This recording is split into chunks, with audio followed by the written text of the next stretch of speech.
നമ്മൾ ട്രേഡ് ചെയ്യുമ്പോൾ loss വരുന്നുള്ളത് sure ഷോട്ടാണ്. So നമുക്ക് വരുന്ന ലോസിന് നമ്മൾ എങ്ങനെ മാനേജ് ചെയ്യണം? ഇമോഷൻസ് ആണ് നമ്മൾ ലോസിലോട്ട് മെയിനായിട്ട് നയിക്കുന്നത്. ഫസ്റ്റ് നമ്മളൊരു സിംഗിൾ റൂൾ സെറ്റ് ചെയ്യുകയാണ് ചെയ്യേണ്ടത്. നോർമലി ഒരു മന്ത്ലി 22 ഡേയ്സ് ആണ് ട്രേഡിങ്സ് ഉള്ളത്. ഇതിൽ വീക്കിലി നമ്മൾ 2 അല്ലെങ്കിൽ 3 ഡേയ്സ് മാത്രം ട്രേഡ് ചെയ്യാം.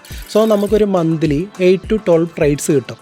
ഇതിൽ നമുക്കൊരു 5% അല്ലെങ്കിൽ ഒരു 10% പ്രോഫിറ്റ് കിട്ടുകയാണെങ്കിൽ നമ്മൾ ട്രേഡ് സ്റ്റോപ്പ് ചെയ്യുകയും നെക്സ്റ്റ് മന്തിലോട്ട് റീഫ്രഷ് ആയിട്ട് സ്റ്റാർട്ട് ചെയ്യുകയും ചെയ്യാം.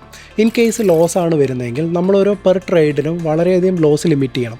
0.25 അല്ലെങ്കിൽ 0.5 ലോസ് ലിമിറ്റ് ചെയ്യാം. ഒരു ദിവസം മാക്സിമം വരുന്ന ലോസ് എന്ന് പറയുന്നത് 1%ലോട്ട് സെറ്റ് ചെയ്യാം. സോ ഒരു വീക്കിലി മാക്സിമം വരുന്നത് ഒരു 2% അല്ലെങ്കിൽ 3% ആയിട്ട് സെറ്റ് ചെയ്യാം. ഒരു മന്ത്ലി വരുന്നത് മാക്സിമം 5%ൽ കൂടാൻ പാടില്ല. സോ ഇങ്ങനെ നമ്മൾ റിസ്ക് മെയിൻറ്റെയിൻ ചെയ്ത് പോവുകയാണെങ്കിൽ നമുക്ക് ഈ മാർക്കറ്റിൽ സസ്റ്റെയിൻ ചെയ്ത് പോകാൻ കഴിയും.